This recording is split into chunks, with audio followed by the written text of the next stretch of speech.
નમસ્કાર ગુજરાત પીએમ કિસાન સન્માન નિધિ યોજના અંતર્ગત 22મા હપ્તાને લઈને નવા સમાચાર સામે આવી ગયા છે। આજે મિત્રો નવું વર્ષ અને નવા વર્ષની ભેટ ખેડૂતોને 6000 રૂપિયા સુધીના હપ્તો મળશે।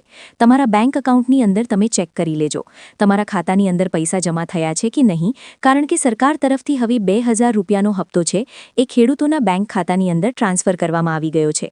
ઘણા બધા ખેડૂત મિત્રોને હપ્તો મળી ગયો છે અને ઘણા બધા ખેડૂત મિત્રોને હજે પણ 2000 રૂપિયાનો 21મો હપ્તો પણ નથી મળ્યો અને હવે અમને 22મો હપ્તો પણ નહીં મળે। જો તમારે 22મો હપ્તો જોતો હોય તો ખાસ કરી આજનો આ વિડિયો તમે છેલ્લે સુધી જોજો અને ગુજરાત રાજ્યના જે ખેડૂત મિત્રો પાસે અમારી આ માહિતી નથી પહોંચી એ દરેક મિત્રોને વોટ્સએપ ગ્રુપમાં આ માહિતી છે એ શેર કરી દેજો। હવે તમને જણાવી દઈએ તો પીએમ કિસાન સન્માન નિધિ યોજના અંતર્ગત 22મો હપ્તો ખેડૂતોના બેંક ખાતાની અંદર કઈ તારીખે જમા થશે અથવા તો કઈ સમય લાગશે, કેટલો સમય લાગશે એ દરેક માહિતી તમને આજના વિડિયોની અંદર જણાવવાની છે।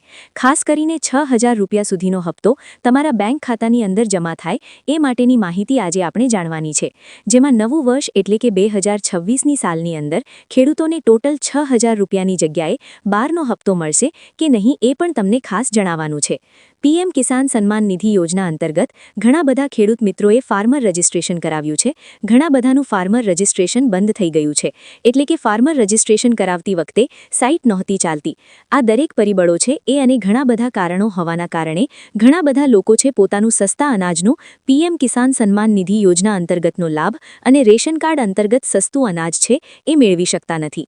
હવે પીએમ કિસાન સન્માન નિધિ યોજના અંતર્ગત 22મો હપ્તો મેળવવા માટે તમારે શું કરવાનું એ આજના વિડિયોની અંદર આપણે જાણીશું।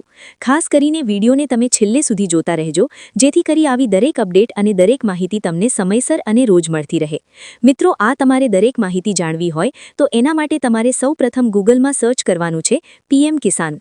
પીએમ કિસાન સર્ચ કરશો એટલે કે આ પ્રકારનું એક પેજ ઓપન થશે। તેમાંથી સૌથી પહેલી પીએમ કિસાનની જે ઓફિશિયલી વેબસાઇટ છે એ વેબસાઇટ ઉપર આપણે ક્લિક કરવાનું છે।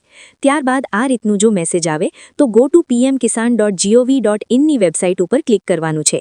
ત્યાં અહીંયા તમે જોઈ શકો છો કે ભારત દેશની અંદર 9 કરોડથી પણ વધારે ખેડૂતોના બેંક ખાતાની અંદર પૈસા ટ્રાન્સફર કરી દેવામાં આવ્યા છે। તેમ છતાં ઘણા બધા ખેડૂત મિત્રો કહે છે કે પીએમ કિસાન સન્માન નિધિ યોજના અંતર્ગત અત્યારે સૌથી વધારે છે એ ગુજરાત રાજ્યની અંદર પીએમ કિસાન સન્માન નિધિ યોજના અંતર્ગતના ખેડૂતોના જે કસ્ટમર છે એ ખેડૂતો પણ આપણી સાથે જોડાઈ ગયા છે, કારણ કે ગુજરાત રાજ્યના દરેક વિસ્તારમાંથી વાતાવરણ સ્વરૂપ જ્યારે ધારણ કરે ત્યારે પીએમ કિસાન સન્માન નિધિ યોજના અંતર્ગતની માહિતી આપણે જાણશું। તો અત્યારે તમે પીએમ કિસાનની ઓફિશિયલી વેબસાઇટમાં જોઈ શકો છો। સરકાર તરફથી જ્યારે 2025માં 21મો હપ્તો જાહેર કરવામાં આવ્યો ત્યારથી અત્યાર સુધીમાં ખેડૂતોને 2000 રૂપિયાનો હપ્તો મળ્યો, એક જ વખત ખેડૂતોને મળ્યો છે, જેમાં મોદી સાહેબે 21 નવેમ્બરના રોજ પીએમ કિસાનનો 19મો હપ્તો છે એ ખાસ કરીને તમિલનાડુમાંથી ટ્રાન્સફર કર્યો હતો। પરંતુ હવે તમિલનાડુમાંથી જો પીએમ કિસાન સન્માન નિધિ યોજનાનો હપ્તો ટ્રાન્સફર થતો હોય તો બીજા ઘણા બધા ખેડૂતોએ ફોર્મ ભરેલા હતા, દરેક માહિતી દરેક અપડેટ જણાવ્યું। બાકી ગુજરાતના દરેક ખેડૂતોને તો ખ્યાલ છે કે પીએમ કિસાન સન્માન નિધિ યોજના અંતર્ગતનો જે આગામી હપ્તો છે એ પણ 4 મહિના પછી આવ્યો હતો। હવે આ પછીનો હપ્તો પણ 4 મહિના પછી આવવાની શક્યતા વધારે પડતી દર્શાવવામાં આવી છે। હવે પીએમ કિસાન સન્માન નિધિ યોજના અંતર્ગત 2 થી 3 દિવસ લોકેશન ચેન્જ કરવામાં થાય, કારણ કે આ ક્યાંય વાઇબ્રેશન માર્ગ ગુજરાતી રાજ્યની અંદર ડિગ્રી ચેર નથી થતી ને એવી દરેક પરિબળો અને દરેક માહિતી છે આપણને પૂછે તો ખાસ કરીને દરેક લોકોને જણાવી દેવાનું કે પીએમ કિસાન સન્માન નિધિ યોજના અંતર્ગત રજિસ્ટ્રેશન કરાવેલું હોય તો તમે કહી શકો કે 2 થી 3 દિવસ માટે લોકેશન નહીં। ગુજરાતના દરિયાકાંઠાના વિસ્તારોની અંદર ભેજનું પ્રમાણ પણ વધારે દર્શાવવામાં આવી રહ્યું છે।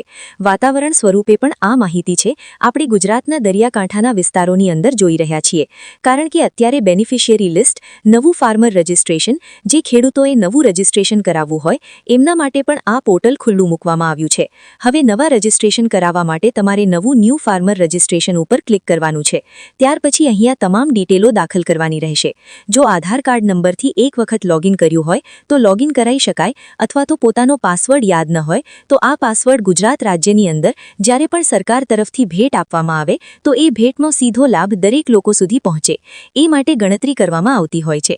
તો આ બાબતે ચર્ચા ખોટી કરી અરબ સાગરના દરિયાની અંદર ભેજનું પ્રમાણ વધારે આપી દેવાય માહિતી થાય પૂરી। તો આવી 2 થી 3 દિવસ લોકેશન માટે જાણી પછી ગુજરાતના દરિયાકાંઠાના વિસ્તારોની અંદર જરૂરથી આ પ્રકારે માહિતી લઈ કે 2 થી 3 દિવસની અંદર લોકેશન ચેન્જ ચેન્જ કરાવી દો. વાતાવરણની અંદર પણ 2 થી 3 દિવસની અંદર ગુજરાતના દરિયાકાંઠાના વિસ્તારોની અંદર જે કમોસમી માવઠું પડ્યું છે તેની અસર પણ ગુજરાતના દરિયાકાંઠાના વિસ્તારોની અંદર થતી જોવા મળવાની છે. તો આ 2 થી 3 દિવસ માટે લોકેશન દરેક મિત્રો પાસે છે એ અપડેટ નથી થયા. 2 થી ગુજરાતના દરિયાકાંઠાના વિસ્તારોની અંદર ભેજનું પ્રમાણ પણ વધારે દર્શાવવામાં આવી રહ્યું છે. તો પણ અપડેટ જાણવું મુશ્કેલ છે કે કેટલો હપ્તો આવશે. તો આ માટેની દરેક માહિતી અને દરેક પ્રોસેસ છે આપણે જાણી લેશું.